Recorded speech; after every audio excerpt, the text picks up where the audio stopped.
ኢቲኤች የሚል ዓለም አቀፍ እውቅና ያለው አዲስ የተሽከርካሪዎች ሰሌዳና የዋጋው ጉዳይ መነጋገሪያ ሆኗል። በዓለማችን የሌሎች ሀገራት የታርጋ ክፍያ ተመንን የተመለከተ ሪፖርት የአዲሱ ታርጋ ክፍያ ተመን በዓለም ላይ ውድ ከሚባሉት መካከል መግባቱን አመላክቷል። ንጽጽሩን የያዘ መረጃን በጥንቅራችን አካተናል፣ ትሰሙታላችሁ። የኢትዮጵያ ጠቅላይ ሚኒስትር አብይ አህመድ ከሰሞኑ በአንድ ትልቅ መድረክ እውቅና ሊሰጣቸው መሆኑ ተነገረ። በጉዳዩ አጠር ያለ ዘገባ ይዘናል። በ2019 በጀት ዓመት መንግስት ከሀገር ውስጥ መሰብሰብ ያሉብኝን ገቢዎች በሙሉ አሟጥጬ መጠቀም አለብኝ እያለ ነው። ከዚህ ጋር በተያያዘም ከታክስ ነጻና የግብር እፎይታ አሰራሮች ሊቀሩ መሆኑን የሚያመላክት መረጃ ወጥቷል። ከዚህ ጋር በተያያዘም ሌሎችም በርካታ ገቢ የሚሰበሰብባቸው መንገዶችም ተለይተዋል። ጥንቅራችን ከያዛቸው ዕለታዊ መረጃዎች መካከል ነው። ኢትዮጵያውያን ላይ የተጣለው የቪዛ እገዳ ተነሳ። የስዊዘርላንድ መንግስት በኢትዮጵያውያን ተጓዦች ላይ ጥሎት የነበረውን የቪዛ እገዳ ማንሳቱን የተመለከተ ዘገባ ይዘናል። ሰላም ጤና ይስጥልኝ ክቡራን አድማጮች፣ አብራችን ስትቆዩ እነዚህንና ሌሎችን መረጃዎችን ታደምጣላችሁ። ለቻናላችን አዲስ ከሆኑ ሰብስክራይብ በማድረግ እንዲሁም ቪዲዮንም ላይክ በማድረግ ይጀምሩ። በቀጥታ ወደ ዝርዝር መረጃው። የስዊዘርላንድ መንግስት በኢትዮጵያውያን ተጓዦች ላይ ጥሎት የነበረውን የቪዛ እገዳ ማንሳቱን ይፋ አደረገ። እገዳው የተጣለው እንደ አውሮፓውያን አቆጣጠር በ2024 ሲሆን የአውሮፓ ህብረትና ስዊዘርላንድ በኢትዮጵያ ላይ የዲፕሎማሲ ጫና ለማድረግ በሚል ጥብቅ የሆነ የቪዛ ኮድ በኢትዮጵያ ላይ ጥለው ነበር። ህብረቱ ከኢትዮጵያ ጋር ያለው ግንኙነት መሻሻሉን ተከትሎም የቪዛ እገዳው እንዲነሳ መወሰኑ ተዘግቧል። ይህን ተከትሎ ስዊዘርላንድ እንደ ሀገር የጣለችውን ገደባ አንስታለች። ሀገሪቱ የሻንገን ማህበረሰብ ስምምነት ወይም ሸንገን አሶሲሽን አግሪመንት አባል መሆኗን ተከትሎ ውሳኔው የተላለፈና አሁን የተነሳ መሆኑ ከስዊዘርላንድ መንግስት የውጭ ጉዳይ መስሪያ ቤት የወጣው መግለጫ ያመለክታል። የቪዛ ክልከላው ተጥሎ የነበረው ከ2 ዓመታት በፊት ስደተኞችን መልሶ በመቀበል ጉዳይ የኢትዮጵያ መንግስት ተባባሪ ሆኖ ባለመገኘቱ እንደሆነም ተገልጿል። በዓለም አቀፍ ሕግና ስምምነት መሰረት ከሌሎች ሀገራት የሚባረሩ ስደተኛ ዜጎችን የመቀበል ግዴታ የነበረ ቢሆንም ኢትዮጵያ በዚህ ረገድ በጎ ተባባሪ ሀገር ሆና ባለመገኘቷ እገዳው ተጥሎ ቆይቷል።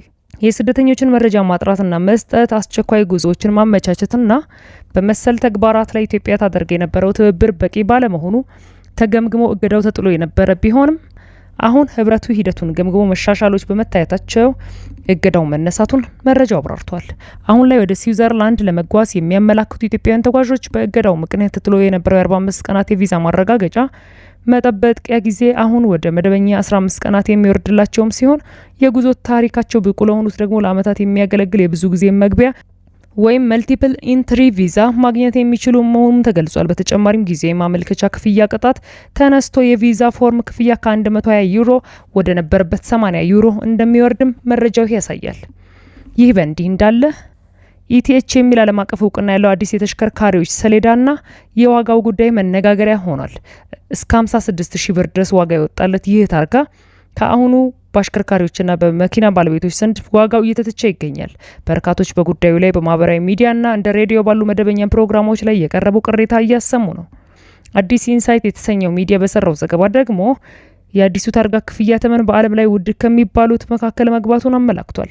እንደ መኪናውና ገቢ አገልግሎት እንዲሁም እንደ ነዳጅ አጠቃቀም አይነት ዋጋው ቢለያይም ከፍተኛው 56,000 ብር ሆኖ የቀረበው ታርጋ ከዓለም ሀገራት ጋር ሲነጻጸር ከአሜሪካ ከምዕራብ አውሮፓና ከቅርብ ጎረቤት ሀገራት ዋጋ ተመን በላይ ሆኖ መገኘቱን የአዲስ ኢንሳይት ምልከታ ጠቁሟል። ወደ ዶላር ሲመነዘር ከ460 እስከ 470 ዶላር የሚያወጣው አዲሱ ታርጋ በዓለም ላይ ለታርጋ ከፍተኛ ክፍያ ከምትጠይቀው ሲንጋፖር ቀጥሎ ሁለተኛ ደረጃን መያዙን የዚህ ሚዲያ ዘገባ ያመላክታል። ሲንጋፖር የተሽከርካሪዎችን የመንገድ አጠቃቀም ለመገደብ ስትል ተፈጥሯዊ ያልሆነና የፖሊሲ አስገዳጅነት ያለው ዋጋ በታርጋ ላይ የምትጥል ሲሆን ለዚህም እስከ 74,000 ዶላር የምትጥል መሆኗንም መረጃዎች ያመላክታሉ። ይህ በሀገሪቱ የመኪናዎችን መንገድ አጠቃቀም የገደበና የቀየረ ፖሊሲ ነው። በዩናይትድ ስቴትስ አሜሪካ አሁን በኢትዮጵያ የወጣው አዲሱ ታርጋ የያዛቸውን የቴክኖሎጂ ውጤቶች ጨምሮ ከሞላ ጎደል ሁሉንም ያሟላ ታርጋ እስከ 50 ዶላር ክፍያ የሚጠየቅበት ሲሆን ይህም ከኢትዮጵያ በእጅጉ ያነሰ ነው። ጎረቤት ኬንያ ከፍተኛ ደህንነቱ የተጠበቀ ታርጋ ለሀገሬው ሕዝብ በ3,000 ሽሊንግ የምታቀርብ ሲሆን ይህም በዶላር ወደ 23 ገደማ የሚጠጋ ነው። ሌላኛው የምስራቅ አፍሪካ ሀገር ሩዋንዳ ደግሞ ለታርጋ ክፍያ ከ45 እስከ 90 ዶላር ታስከፍላለች። የአዲስ ኢንሳይት ግኝትና የዋጋ ንጽጽር የምዕራብ አውሮፓ ሀገራትን የሚመቀኘ ሲሆን እንደ ዴንማርክና ኔዘርላንድ ባሉ ሀገራት የመኪናቸው ጭስ ለመቀነስ በሺዎች የሚቆጠር ታክስ የሚጣል ቢሆንም ታርጋ አትሞ ለመስጠት ግን ከ100 እስከ 170 ዶላር ብቻ የሚጠየቅ መሆኑንም የመረጃው ምንጭ አመላክቷል።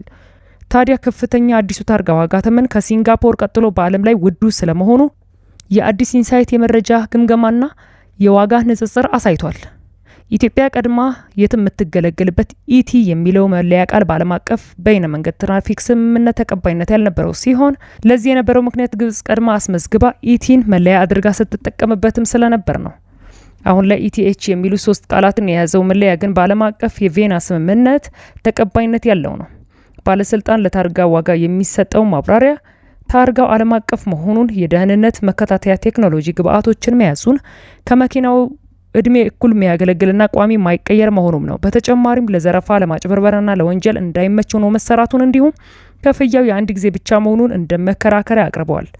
ጣሪያው 56000 የደረሰ ዋጋ ለአዳዲስ መኪናዎች መሆኑ የተገለጸ ሲሆን ለነባር መኪናዎች የታርጋ ቅየራ መቼ እንደሚሆን በቀጣይ እንደሚታወቅ ባለስልጣኑ ገልጿል። የዋጋው ጉዳይ መረጃ ይፋ ከሆነበት ከትናንት አንስቶ በመኪናና ባለ ንብረትና በአሽከርካሪዎች በኩል ከፍተኛ ቅሬታ የተፈጠረበት መነጋገሪያ ጉዳይ ሆኗል።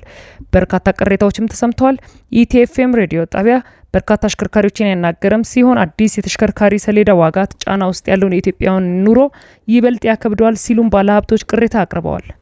በሜትር ታክሲ ትራንስፖርት ዘርፍ ላይ የሚገኙ አንድ ባለሀብት በሬዲዮ ጣቢያ በሰጡት አስተያየት ለስራ በብድር ለገዛውት መኪና 56000 ብር ለሰሌዳ ትከፍላለህ መባል በጣም ይከብዳል። ለጎማ እቁብ እየገባን የምንቀይር ሰዎች አሁን ደግሞ ለታርጋም እቁብ እየገባን ልንቀይር ነው ማለት ነው ሲሉም ገልጸዋል። ሌላ የግል ተሽከርካሪ ባለሀብት በበኩላቸው የዓለም አቀፍ ዋጋዎችን ምሳሌ እንኳን ለማድረግ ብንሞክር ዋጋው ከ$10 እስከ $7 የሆነ ዋጋ መጠን ያለው ነው።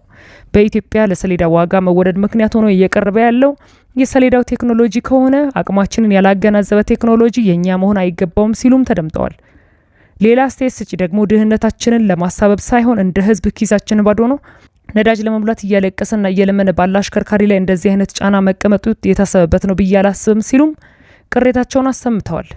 በርካቶች የኑሮ ውድነትና የመኪና መለዋወጫ ዋጋ አይቀመሴ መሆኑን አንስተው ዋጋው የሀገሬውን የባለ ንብረት አቅም አጥንቶና ለክቶ የወጣ አይደለም ሲሉም ገልጸዋል። ይህ በእንዲህ እንዳለ የኢትዮጵያው ጠቅላይ ሚኒስትር አብይ አህመድ እውቅና ሊሰጣቸው መሆኑ ተዘገበ። ጠቅላይ ሚኒስትር አብይ እውቅና የሚያገኙት እንደ አውሮፓ አቆጣጠር በ2026 በሞሮኮ ማራኬሽን በሚገኘው ታዋቂ የአፍሪካ አመራርና ቢዝነስ ጉባኤ ላይ መሆኑን የዶይቼ ቬለ ዘገባ አመላክቷል። ከጠቅላይ ሚኒስትር አብይ ጋር የዛምቢያው ፕሬዝዳንት አካሂንዴ ሂቺሌማና የቀድሞ አፍሪካ ህብረት ኮሚሽን ሊቀመንበር ዶክተር ኒኮሳዛና ዘንድሮ በሚካሄደው 100 ታዋቂ አፍሪካን አመራር እና ቢዝነስ ጉባኤ ክብርና እውቅና ከሚሰጣቸው ታዋቂ አፍሪካ መሪዎችና ግለሰቦች መካከል እንደሚሆኑ መረጃው አመላክቷል። ጉባኤው በአህጉሪቱና ከሀገሪቱ ውጭ ባሉ ሀገራት መሪዎች፣ ባለሀብቶች፣ ዲፕሎማቶችና ለውጥ ፈጣሪዎች ከፍተኛ ፍላጎት እያደገ የመጣ ተሳትፎን ተከትሎ በማራኬሽን ሞሮኮ ከሰኔ 19 እስከ 21 ቀን 2018 እንደሚካሄድ የዝግጅቱ አዘጋጆች አስታውቀዋል። ይፋ በተደረገው ዘገባው መሰረት በዳፍዳን የሰላምና ጥብቅና ፋውንዴሽን እና በ100 በጣም ታዋቂ የሰላም ቆንጆ የአፍሪካ አጋሮች ጋር በመተባበር የሚዘጋጀው ይህ ዓመታዊ ጉባኤ ልዕቀትን ለማክበር፣ ፈጠራን ለማራመድና ኢኮኖሚያዊ እድገትን ለማስፈን፣ ድንበር ዘለል አጋርነቶችን ለማጠናከርና ዘላቂ ልማትን ለማስፋፋት የሚሰራ የአፍሪካ ግንባር ቀደም መድረኮች አንዱ ነው። ክቡራን አድማጮች ለሳቱ ያጠናቀርኩላችሁ መረጃ ይህን ይመስል ነበር። ከጥቂት ሰዓታት በኋላ በሌሎች መደመጥ ካለባቸው መረጃዎች ጋር እንደገና የመመለስ ይሆናል። እስከዚያው መልካም ቆይታ።